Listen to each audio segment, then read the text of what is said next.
Sa basahon sa Genesis. Apan ng lalaki, gitawag sa Ginoong Dios, hain ka ba? Ang lalaki mitubag, nadungog ko ang imong paglakaw sa tanaman, ug giabot ako kahadlok, ug mitaho ako kay hubo man ako. Kinsay nagsulti kanimo nga hubo ka? Nangutana ang Dios, mikaon ka ba sa bunga sa kahoy nga gidili ko kanimo? Ang lalaki mitubag, ang babayi nga gihatag mo kanako, mao'y naghatag kanako sa bunga sa maong kahoy, ug mikaon ako niini. Ang Ginoong Dios nangutana sa babayi, nganong gibuhat mo man kini? Ang babayi mitubag, gilansisan ako sa bitin, busa mikaon ako niini. Ug ang Ginoong Dios miingon sa bitin, tungod niini, silutan ka, ikaw lamang sa tanang mananap nga mahiagom niining tungluha. Sukad karon, magkamang ka na pinaagi sa imong tiyan, ug magkaon ka nag-abog sa tanang adlaw sa imong kinabuhi.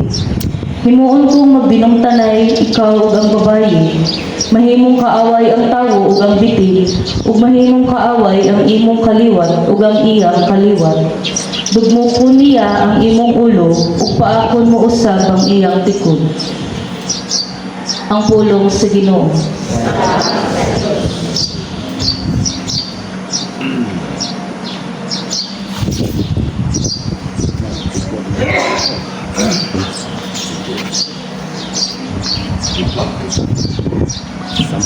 Salmo responsorial.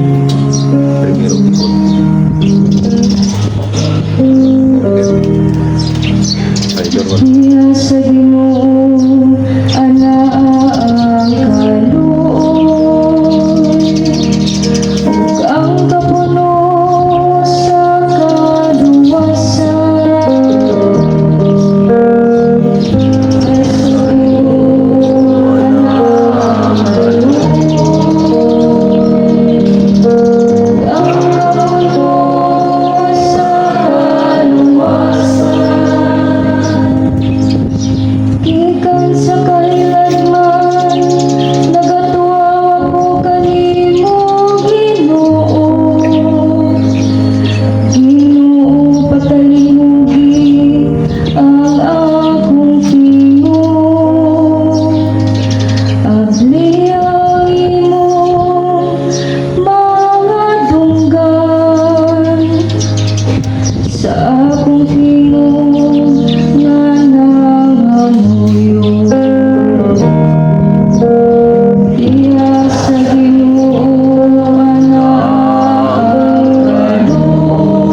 Dios nga nabanhaw kang Kristo, magbanhaw usab ka nato uban kaniya, ug hatagan kitag puloy-anan dito sa langit. Ang ikaduhang pagbasa.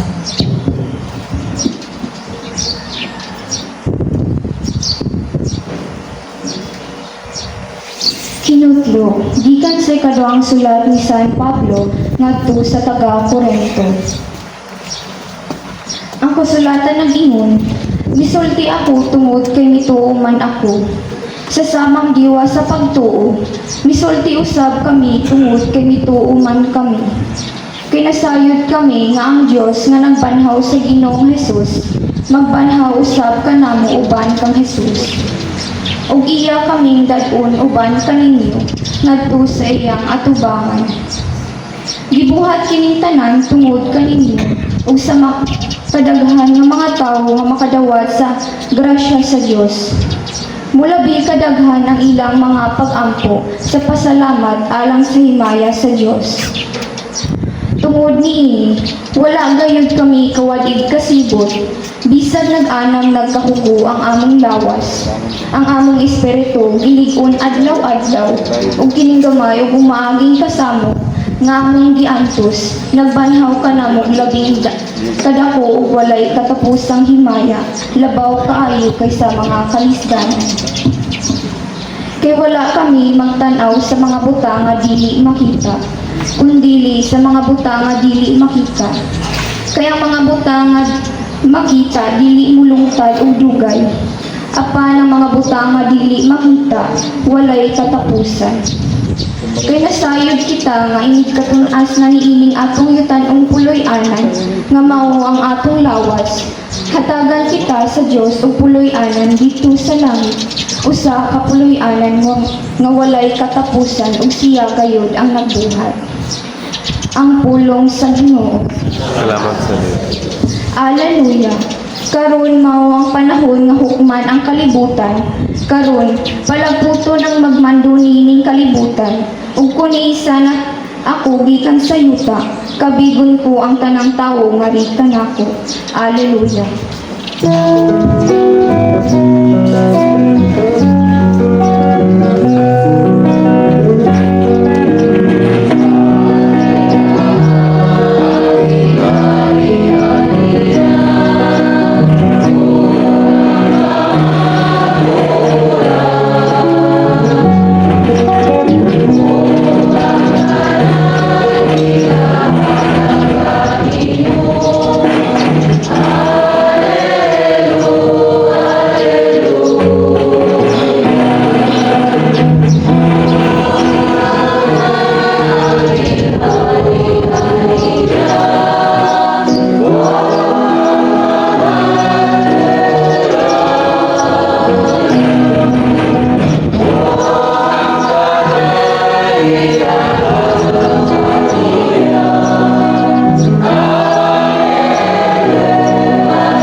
Ang Ginoo manaakan ninyo.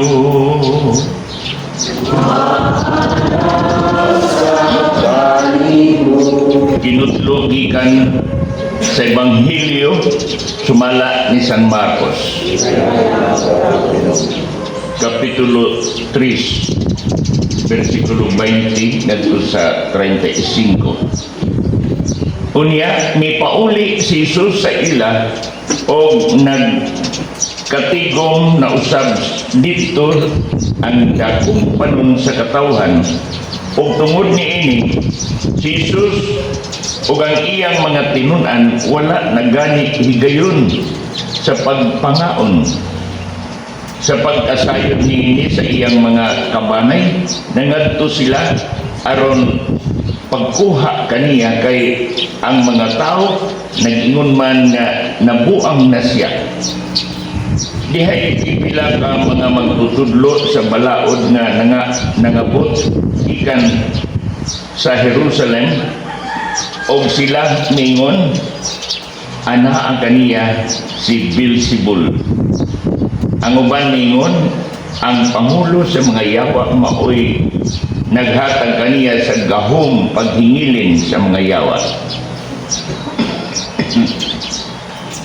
Tungod niini, gipaduol ni Jesus ang mga tao o gisubinlan niya silang mga sambingay. Unsaon man ni Satanas paghingilin kang Satanas. Kung ang mga tao sa usa ka nasod mag-unay pag-away, mapukan ka ng nasura. Kung ang mga sakop sa usa ka panimalay mapahin o mag-unay pag-away, mabungkag gayud ka ng panimalaya. Busa kung ang gingharian ni Satanas magkabahin-bahin, dili kini mulungtad kundi mapukan o matapos sinuon. Walay makasunod sa balay sa usa ka tawo nga kusgan o makakawat sa iyang mga kabtangan, gawas kun iya unang gapuson ang tao nga kusgan, unya makahimo na siya pagkawat sa mga butang sa maong tao. Timanin ninyo kini mapasaylo ang mga tao sa tanang nilang mga sala o ang tanan dautan nilang sulti. Apan ang tao nga nagsultig dautan bakit sa Espiritu Santo, dili gayud mapasaylo kay nakabuhat man siya sala nga dili gayud mapapas. Isulti kini ni Jesus kay may pipila man gud ka mga tao nga miingon na siya giyawaan. Unya niabot ang inahan ug ang mga isuong lalaki ni Jesus. Dito sila sa gawas sa balay o nagpasugo nga buot sila makikita kaniya. Usa ka pundok sa mga tao naglingkod-libot kang Jesus o mingon sila kaniya, ang imong inahan o mga igsuon atua sa gawas o buot sila makikita kanimo. Si Jesus mitubag, kinsa ba ang akong inahan o mga igsuon? Unya, mitan-aw si Jesus sa mga tao nga nag-alirong kaniya o miingon, ania ang akong inahan o mga igsuon, kay ang nagtuman sa bisan unsa nga gisugo sa Dios kaniya maoy akong mga igsuon o akong inahan. Igsunan ang Ebanghelyo sa Ginoo.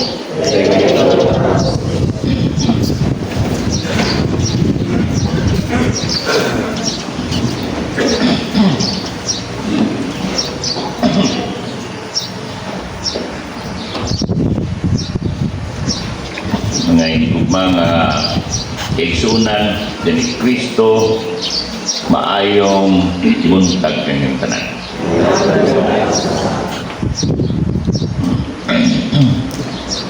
Yan sa atong kinabuhi kung aduna tay maayong nga gibuhat, dili dayon mamatikdan sa uban, dili ma-appreciate sa uban. Apan kung doon na tayo nabuhat nga dautan, isang makausaran, mahinoon mamatikdan o mahinumduman o mura na o kana ang mapinakadako nga nabuhat sa imong kinabuhi. Dili dayon i-appreciate, ma-recognize, mailhan ang maayong buhat, diba? Apan bilibot sabot nga kung dili nato makitaan o ma-appreciate ang maayong buhat nga atong pagabuhaton, bilibot sabot nga dili na kita angay magbuhat og maayo. Padayon gihapon ang pagbuhat og maayo ug dili kita maingon ma-frustrated, no? Kay maayo diya kanato ang pagbuhat sumala sa ato prinsipyo, sumala sa atong prinsipyo, sumala sa ato nga misyon nga angay nato pagatumanon. Kung atong na batian ang Ebanghelyo, ang atong Ginoo naana sa ingon pa the height of his ministry, nagsangya sa maayong balita, tambal sa mga masakiton, nagpahawa sa mga giyawaan, o daghan kaayo nga mga buluhaton nila nga bisan sa pagpangaon wala na sila'y oras pagpangaon, kay na may mga tao nga nagkinahanglan kanilang paminaw sa mga pagtulunan, magpatambal sa ilang sakit o magpatabang na mapahawa ang mga daotang espiritu. Busa niini nga iyang paningkamot sa pagtuman sa misyon nga gihatag sa amahan, ang bisan gani ang iyang mga paryente miingon nga nabuang namang tingali ni siya, tinuod pod og pilat adlaw di ka makakaon og maayo, pero lainon na imong panghuna-huna. Muna ilang hunahuna nga di na sila makakaon, busa murag naglain na tingaling pangisip, panghuna-huna to the point na doon na miingon nga nabuang na siya. Ang uban miingon nga giyawaan siya si Beelzebul, no? Si Beelzebul ang naghatag kaniya og gahom, no? Ang pangulo sa mga yawa mao'y naghatag kaniya og gahom, paghingilin sa mga yawa. Busa naghatag siya og sambingay nga ang usa ka balay o magkabahin-bahin mabungkag kini nga panimalay. Ang usa ka nasod na mag-away-away mabungkag gayon. So gipahayag ni Kristo ang iyang angay nga buhaton. Wala siya magpapildi sa mga negative comments sa palibot, kay dili siya gusto nga ang iyang commitment sa pagtuman sa mission mabalda lamang sa mga negatibo nga lantaw o komentaryo sa mga tao. Nagpadayon siya sa pagbuhat ug maayo, pagtuman sa misyon na gihatag sa amahan.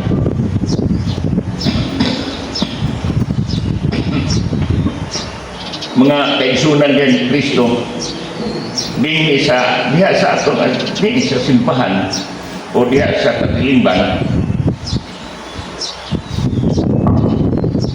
maka ato nga panuyo o pangandoy nga makatabag makabuhat ang maayo alang sa katilingban, alang sa simbahan. Bisan mismo ang paralimpyo sa simbahan, dako na iyang role, no? Dahil naon nato og hugaw ang simbahan, simbahan hugaw ang simbahan.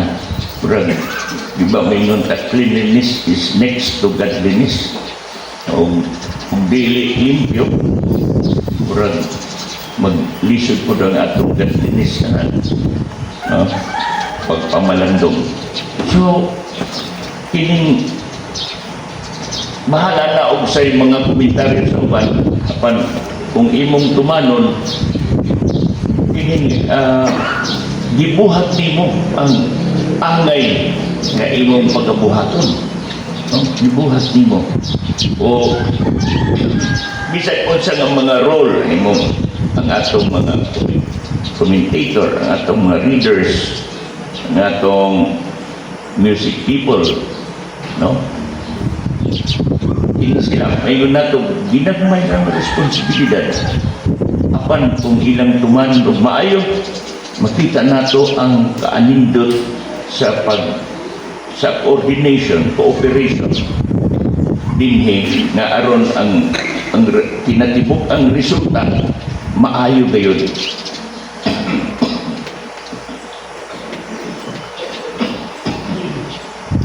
Apan dili nato kalikayan o mga negatibo nga komentaryo, no? Nga muna'y angay nato bantayan kung sama kang Kristo wala siya tarong, no? Huwag siya matarong may mga laliman ganyan siya buang na siya kasi naman na siya trabaho kunay sometimes lapasan ng taon tingnan na siya buang wala siya kung sa ato nga bahin no, it's heartful there is that emotional impact sa ato ang feeling heart kung doon ay negatibo apan kung atong hunang we go beyond that moment nga itong hunaon ang pagtuman sa atong role sama sa gisulti diya nag-ingon na nangita ang imong inahan imong mga igsuon ningon si Kristo pinsan akong inahan pinsan akong igsuon o mitanaw siya nga to siyang nag-alirong ng mga katawhan ningon siya hindi sila ini ang akong inahan sila ang akong igsuon sila na mo tuman sa gisugo sa Diyos mao sila ang akong inahan mao sila ang akong igsuon.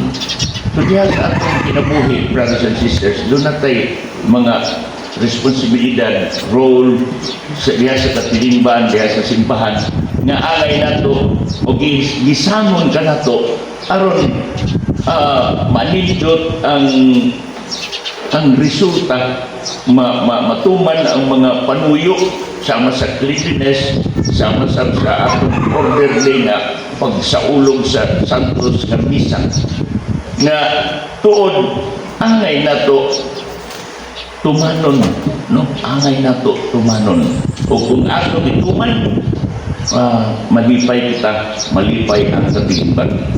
Bisag unsay mga komentaryo ang importante diha nga nakatuman ta, no? We did our best nakatuman ta sa gisugo ka nato nakahatag kalipay nakahatag kalampusan sa puluhaton. So daghan ang mga hagit na nato challenges diya sa atong pagbuhat og maayo especially sa pagtuman sa mga buluhaton na gisakop na nato bisag asa sa pamilya ba sa kapilingban sa simbahan o sa mga organizations na hagit na. So, ang importante diha nga ingon pa sa atong Ginoo nga mubarog ta sa atong prinsipyo. We go beyond the emotional aspect, no? Na sometimes ma-hurt kita, ma-feel neglected, wa may nag-appreciate ka sa atong gibuhaton, may nag-ingon bisa na lang thank you. Pero sama sa atong Ginoo, ang importante niya nga matuman nato ang commitment, ang responsibility na bisangon ka nato sa Ginoo. Bulahan sila na nagatuman sa sugo sa Ginoo. Kaya nga gihapon ang kalipay o balos na ikahatag sa Ginoo kanila. So inapunta nga kini nga atong pamalandong karon, brothers and sisters, sa atong ebanghelyo nga makatabang sa pagkamadasigon, pagkamadasigon niya sa atong mga buluhaton o sa dili pag-surrender, no? Bisan negatibo ang ikasulti sa uban, apan nakahibalo kita sa atong una-una, we are on the right track sa atong responsibilidad. Buhaton nato og kinasingkasing ug maayo ug ingon pa ang Diyos na nakahibalo niini nga atong ibuhat o nakahibalo siya paghatag og ganti kanato. O ang importante diha nga malipay kita, natuman kita sa responsibilidad o ang Ginoo na siya na ang maghukom, maghatag kanato o ganti or whatever. Importante na tuman nato bisan dalawa sa mga hagit, no, mga negatibo nga challenges. So ato lauman ang grasya sa pulong sa Ginoo, ingon man ang grasya sa Santos nga Eucharistia nga magpalig-on ka nato sa paghinumdum niini nga gihatag na pamalandong sa atong Ginoo, pagtuman sa atong commitment bisan diha sa mga negatibo nga mga comments o sa way pagtagad na nato kay kini alang sa nato mao ang angay na buhaton makapatubog na nato, makahatag ka nato kalipay, makahatag ta og atong bahin diya sa responsibilidad sa katiliban. Amen. Manindog nagatuwa